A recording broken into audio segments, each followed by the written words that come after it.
Durante séculos, acreditamos que as pirâmides do Egito eram apenas tumbas monumentais, estruturas gigantescas erguidas para glorificar faraós mortos.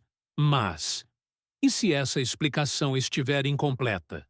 Quando olhamos para as pirâmides apenas como construções de pedra, algo passa despercebido, porque o verdadeiro segredo delas não está no chão, está no céu. Hoje, você vai descobrir por que as pirâmides de Gizé podem estar ligadas a uma das constelações mais importantes da história humana, a constelação de Órion, conhecida no Brasil como as Três Marias. E quanto mais analisamos essa ligação, mais difícil fica acreditar que tudo isso foi apenas coincidência. O Planalto de Gizé abriga três pirâmides principais: a Grande Pirâmide de Quéops, a Pirâmide de Quefren e a Pirâmide de Miquerinos. Elas não foram construídas ao acaso, nem posicionadas aleatoriamente no deserto. Quando vistas de cima, percebe-se algo estranho. As pirâmides não formam uma linha perfeitamente reta. Existe um deslocamento sutil, especialmente na menor delas. Por muito tempo, isso foi considerado um erro de construção, uma limitação técnica da época. Mas os antigos egípcios não eram descuidados. Eles eram obcecados por ordem, simetria e precisão. Então surge a pergunta inevitável: por que errar justamente no alinhamento? No céu noturno, existe uma constelação facilmente reconhecível até hoje: Órion. No centro dessa constelação, três estrelas formam uma linha quase perfeita: Alnitak, Alnilam e Mintaka, as Três Marias.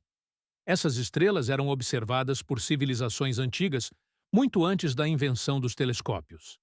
Elas marcavam estações, ciclos agrícolas e eventos religiosos.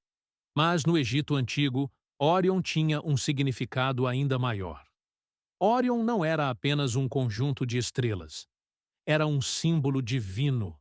Ao comparar a posição das pirâmides com a posição das Três Marias, algo surpreendente acontece. O deslocamento das pirâmides corresponde ao deslocamento das estrelas. Não de forma perfeita, mas de forma precisa demais para ser ignorada. Essa ideia ficou conhecida como teoria da correlação de Órion. Segundo essa teoria, as pirâmides representariam as estrelas no solo da Terra. O rio Nilo representaria a Via Láctea. E todo o complexo de Gizé seria um reflexo do céu. Não como decoração, mas como um mapa sagrado. Para os egípcios, a morte não era o fim. Era uma transição. Eles acreditavam que, após morrer, o faraó se uniria aos deuses no céu. E o destino final dessa jornada era Órion. Órion estava associado ao deus Osíris, o deus da morte, da ressurreição e da eternidade.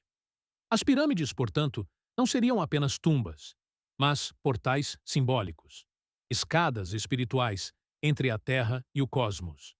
A própria arquitetura reforça essa ideia. As pirâmides estão alinhadas com os pontos cardeais com uma precisão que até hoje impressiona engenheiros modernos. Sem bússolas, sem satélites, sem tecnologia digital. A Grande Pirâmide apresenta proporções matemáticas extremamente avançadas. Algumas delas só foram formalizadas milhares de anos depois. Isso levanta uma questão desconfortável. Como uma civilização antiga dominava astronomia, geometria e engenharia com tamanha exatidão? Talvez o conhecimento deles fosse diferente do nosso, não baseado em máquinas, mas em observação do céu, ciclos naturais e matemática pura. A ciência tradicional afirma que não há provas definitivas. E isso é verdade.